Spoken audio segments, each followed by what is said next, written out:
नमस्कार दोस्तों, स्वागत है आपका फिर से। और आज का टॉपिक है सामान्य विज्ञान, यानी जिसको जीएस बोलते हैं, जनरल साइंस। ये सभी परीक्षाओं के लिए इम्पोर्टेंट है। एसएससी, जेएसएससी, सीटेट, टेट सभी परीक्षाओं के लिए बहुत ही इम्पोर्टेंट है। तो चलिए स्टार्ट करते हैं वीडियो को, देखते हैं कि कौन कौन सा सवाल इसमें पूछा गया है। तो पहला सवाल है कि बैटरी में इस्तेमाल नाइट्रोजन का यौगिक है, क्या है? अमोनिया या अमोनियम नाइट्रेट या फिर अमोनियम क्लोराइड या फिर अमोनियम नाइट्राइट। क्या हो जाएगा इसका आंसर? तो इसका आंसर हो जाएगा ऑप्शन एक, अमोनिया। अमोनिया का फॉर्मूला होता है NH3, रासायनिक सूत्र होता है NH3, याद रखिएगा। जो औद्योगिक दृष्टि से महत्वपूर्ण नाइट्रोजन और हाइड्रोजन का रासायनिक यौगिक है। चलिए अगला सवाल देखते हैं। सूर्य से पृथ्वी तक पहुंचने में प्रकाश को कितना समय लगता है? आपका ऑप्शन है 8 घंटे 20 second, 8 minute 20 second, 8 second, 20 second. तो देखिए इसका आंसर हो जाएगा आपका option 2, 8 minute 20 second, 8 minute 20 second. Anemometer क्या मापने के काम आता है? एनेमोमीटर क्या मापने के काम आता है? तो पहला ऑप्शन है पवन की दिशा, दूसरा है पवन का वेग, तीसरा है दाब की प्रवणता, चौथा है पवन की गति और समय। आंसर क्या होगा इसका? देखिए इसका आंसर हो जाएगा आपका ऑप्शन 2। एनेमोमीटर का पवन का वेग मापने में काम आता है, पवन का वेग मापने में काम आता है, यानी इसका आंसर क्या हो जाएगा? ऑप्शन 2। चलिए अगला सवाल देखते हैं। अगला सवाल है निम्नलिखित में से किस एक में सर्वोच्च विशिष्ट ऊष्मा का मान होता है? आपका ऑप्शन है कांच, तांबा, शीशा, जल। तो सही आंसर क्या होगा? तो देखिए इसका सही आंसर हो जाएगा ऑप्शन 4, जल। जल हो जाएगा। यानी जल की विशिष्ट ऊष्मा 1 कैलोरी प्रति ग्राम डिग्री सेल्सियस या 4.186 जूल प्रति ग्राम डिग्री सेल्सियस पर होती है, जो अन्य विकल्पों की तुलना में सर्वाधिक है, याद रखिएगा। चलिए अगला सवाल देखते हैं। अगला सवाल है समुद्र में डूबी वस्तु का पता लगाने के लिए किस यंत्र का प्रयोग किया जाता है? आपका ऑप्शन है सोनार, रेडार, लेजर, मेसर। तो इसका आंसर हो जाएगा ऑप्शन 1, सोनार।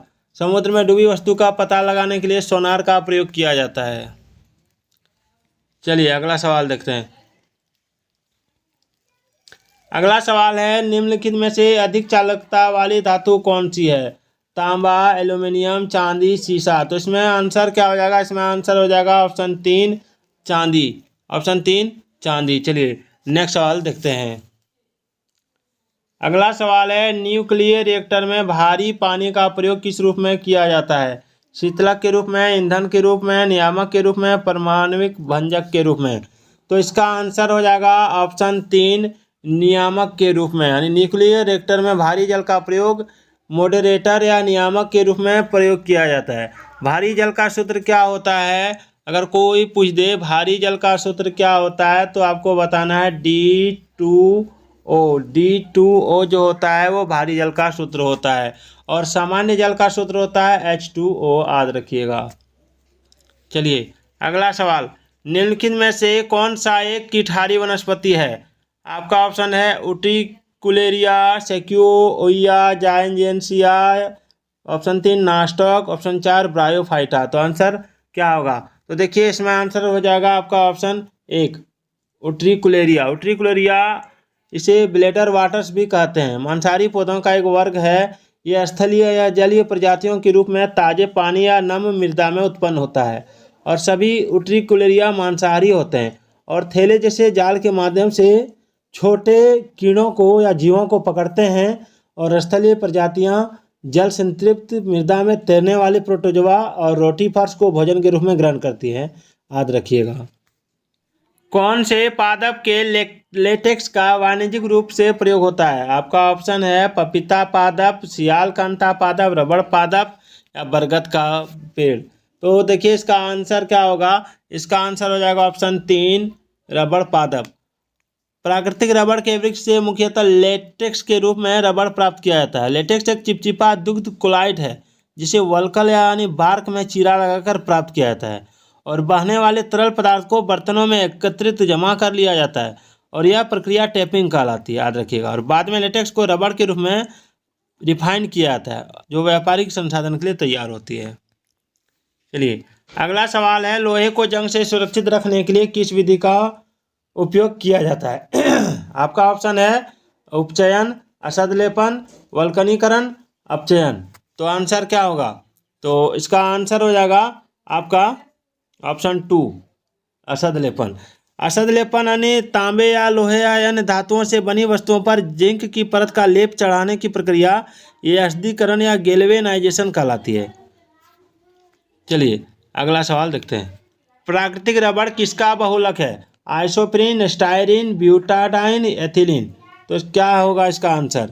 तो इसका आंसर हो जाएगा ऑप्शन 1, आइसोप्रीन। आइसोप्रीन जो है वो प्राकृतिक रबड़ का बहुलक आइसोप्रीन है। और इसका आणविक सूत्र क्या होता है? इसका आणविक सूत्र होता है C5H6, C5H8 होता है।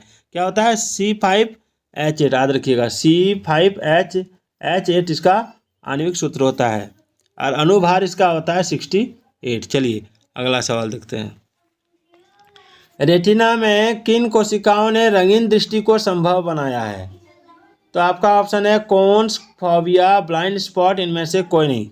तो इसका आंसर क्या हो जाएगा? इसका आंसर हो जाएगा ऑप्शन 1, कोन्स। यानी शंकु कोशिका या कौन कोशिका वन्य दृश्य के लिए उत्तरदायी आंख की रेटिना में विद्यमान 2 प्रकार की फोटो रिसेप्टर कोशिकाओं में से एक है।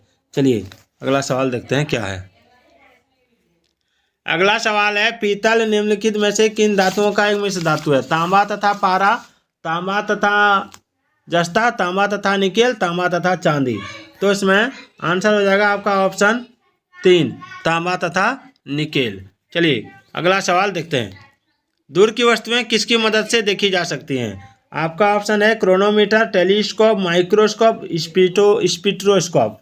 तो सही आंसर क्या हो जाएगा? सही आंसर हो जाएगा ऑप्शन 1, क्रोनोमीटर।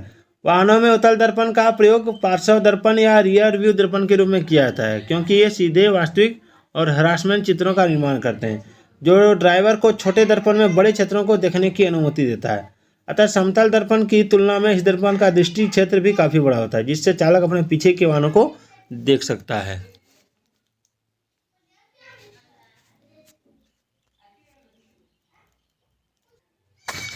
अगला सवाल है, कितने कोष्ठों में स्तनी यानी मैमेलियन हृदय होता है? 4, 1, 2, 3। तो इसका आंसर क्या होगा? इसका आंसर हो जाएगा ऑप्शन 1, 4। यानी स्तनी हृदय बिल्कुल मानव हृदय की भांति होता है। स्तनी हृदय 4 कोष्ठों में विभक्त होता है, बाई आलिंद, दाई आलिंद, बाईवेट्रिकल और दाई वेट्रिकल, याद रखिएगा। चलिए अगला सवाल देखते हैं। अगला सवाल है, श्वसन कैसी प्रक्रिया मानी जाती है? संश्लेषणात्मक प्रक्रिया, अपचयी प्रक्रिया, आरोही प्रक्रिया या तनुकरण प्रक्रिया? तो देखिए इसका आंसर क्या हो जाएगा? इसका आंसर हो जाएगा आपका ऑप्शन 2, अपचयी प्रक्रिया, याद रखिए। श्वसन एक अपचयी प्रक्रिया है क्योंकि यह ग्लूकोज को तोड़कर उसे एटीपी स्वरूप में बदल देती है। एक उपचय प्रक्रिया चीज़ों को बनाने में मदद करती है, जैसे प्रकाश संश्लेषण। और श्वसन और प्रकाश संश्लेषण एक दूसरे की विपरीत क्रियाएं होती हैं, याद रखिएगा। भ्रूण के पोषण में कौन सी संरचना सहायक होती है? आपका ऑप्शन है पीतक झिल्ली, उल्लव झिल्ली, गुप्त कोश या प्लेसेंटा। तो क्या हो जाएगा आंसर? इसमें हो जाएगा ऑप्शन 1, पीतक झिल्ली। पीतक झिल्ली भ्रूण से जुड़ी एक झिल्लीदार थैली होती है जो पोषण प्रदान करती है, और आंतरिक संचलन शुरू होने से पहले यह मानव भ्रूण के विकास संचार प्रणाली के रूप में कार्य करती है, याद रखिएगा। और दूसरे और तीसरे सप्ताह में यह पोषक तत्वों का हस्तांतरण करती है। चलिए अगला सवाल देखते हैं। मानव मस्तिष्क का कौन सा अंग निगलने और उगलने का नियामक केंद्र है? आपका ऑप्शन है अनुमस्तिष्क, प्रमस्तिष्क, मेडुला ऑब्लोंगेटा या पोन्स। क्या हो जाएगा आंसर? तो देखिए इसका आंसर हो जाएगा आपका ऑप्शन 3। चलिए